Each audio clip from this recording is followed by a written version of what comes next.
Това съм аз. Нека бъдем обективни. Това си и ти. Малкият екран неусетно придоби нов смисъл.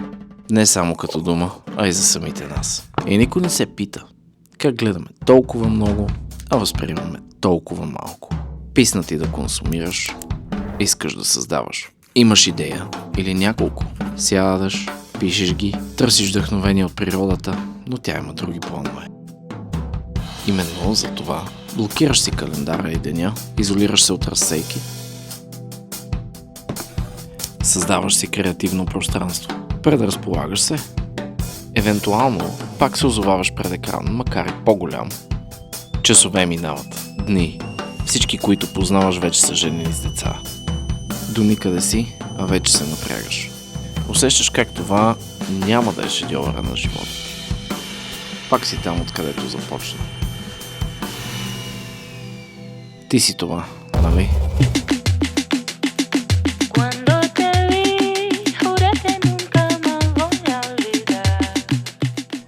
А някога не беше така. Беше адски просто. Яхаш колата, отиваш някъде по изгреб, вадиш камерата и кадрите просто са там и те чакат да ги ловиш.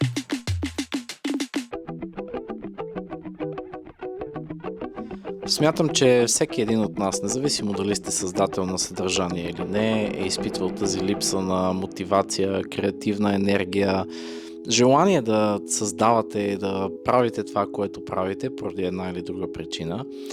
За жалост обаче за нас създателите, колкото и да не обичаме да си го признаем, истинската причина за тази липса на мотивация е социалните мрежи, което по принцип е иронията в цялото нещо, защото реално социалните мрежи са мястото, където ние споделяме нашето съдържание, където искаме да изразяваме себе си и да показваме на света как бихме искали да бъдем възприяти ние. И причините социалните мрежи да убиват нашата креативна енергия са няколко. Първата е съществувала винаги, но напоследък се изразява доста по-силно. Това са трендовете и тяхното следване. Защо? Защото реално погледнато ти си принуден да копираш съдържанието на някой друг, да направиш някакъв вид твоя версия, но реално погледнато е същото, за да станеш вайрал. Да получиш 20 лайка или 20 000 лайка, но това са едни 5 минути слава, карат те да се чувстваш валидиран, имаш спайк на допамин и после пак същото. Другата причина е, честно казано, ти си принуден да постваш едно и също съдържание, за да може алгоритъма да разбере аджеба ти на каква публика трябва да се харесаш и трябва да се показваш. Което, по принцип, няма нищо лошо, обаче ти си принуден да правиш едни и същи клипове с много малки промени. Може би локацията ще е по-различна, може би аутфитът ти ще е по-различен, но иначе сетинга и всичко, което правиш, структурата на един даден клип или снимка, всичко трябва да е едно и също. Ако ще постваш примерно само снимки на дървета, поствай само снимки на дървета. Ако ще постваш видеа как играеш баскетбол, постваш само видеа как играеш баскетбол и нищо друго, защото всичко друго няма да бъде възприето добре от алгоритъма. Ако решиш да си снимаш видео как готвиш любимото си ядене, край, това вече не е твоята ниша и то няма да знае на кого да го покаже. Освен на твоите фолуъри, разбира се, които са страхотни хора. Здравейте, страхотни хора! И така, другото нещо, което напоследък виждам като тренд е, както го казват, don't post your work, post yourself working. Тоест, някой трябва да ти направи видео с телефон, как държиш камера примерно и снимаш нещо, а иначе какъв е резултата няма никакво значение. Хора, винаги съм мразил видеа тип говореща глава. В процеса на правене на видеото времето се оправи. Ще довършим после. Сега е време за приключение.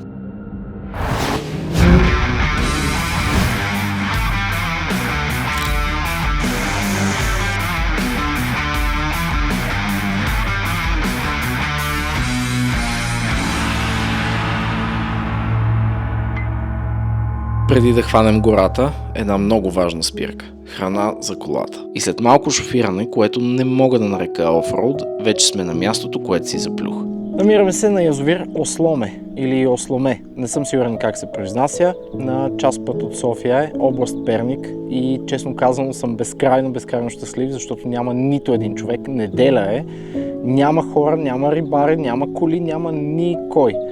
Единството, което има е патици, така че ще се опитам да хвана някой от тях с дрона, защото ловят риба и летят насам натам, така че би било доста интересно. Пожелайте ми успех!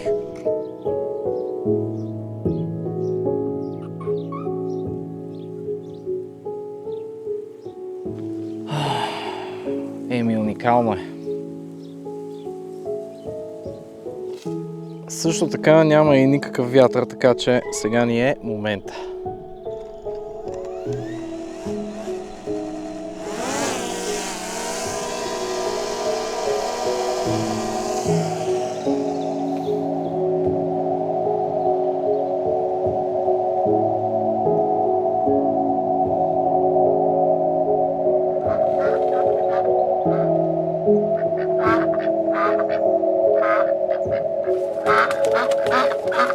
Жълто, не знам дали виждате, но ето там има една много любопитна кравичка, която иска да дойде и да ни види.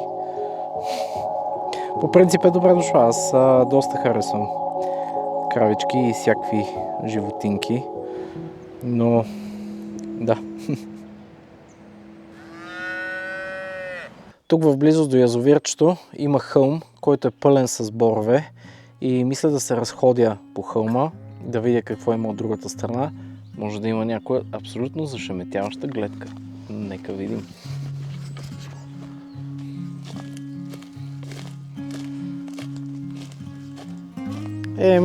Това да ви кажа, хора, няма никаква гледка, но пък може би към язовира си я бива гледката. В близост до язовирчето има един храм. Мисля да отида да го видя и него. Между другото, хора, тук открих това. Ако ви е любопитно какво е, това е разрител от глиган. Тъй като от малък ходя по горите и дядо ми е казвал, че обикновено когато има така разрител и долу има насъбрани иглички, тук е нощувал някой глиган, който се е заровил с игличките да не му е хладно. Така че явно в местността има и глигани.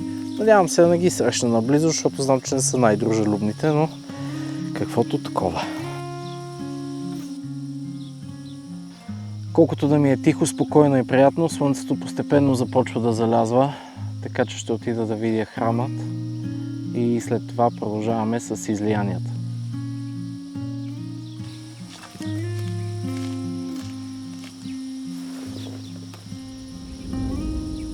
За моя най-голяма жалост обаче слънцето залезе, но храмът е ето това.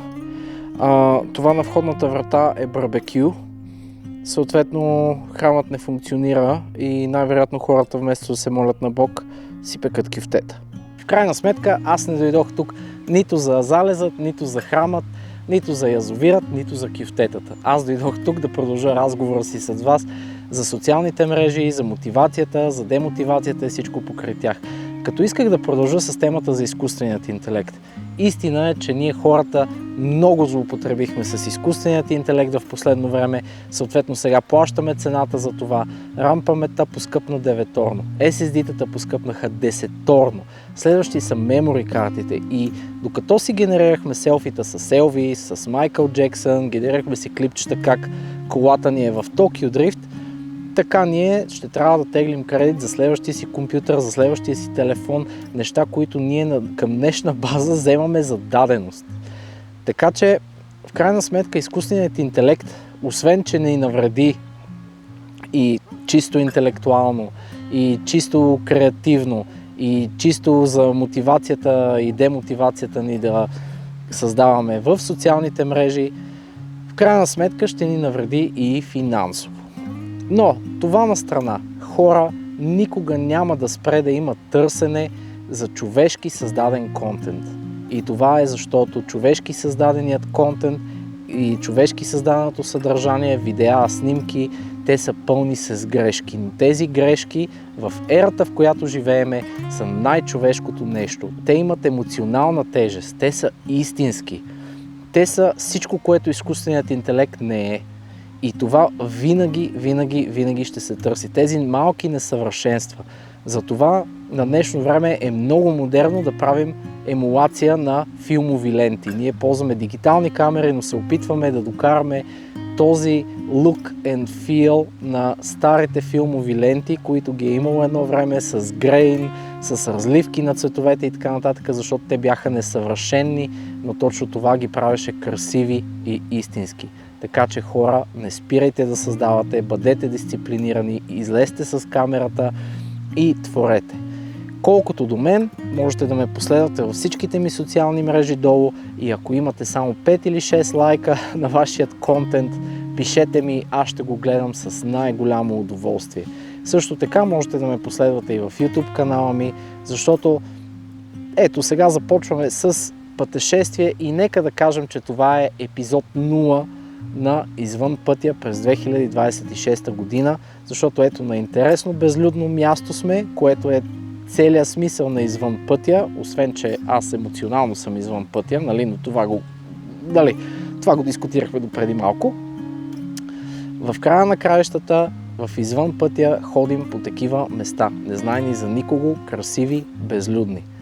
Последвайте ме, ще се видим в следващото видео. Чао! За мен беше чест и привилегия, че ми отделихте вниманието си. Благодаря ви!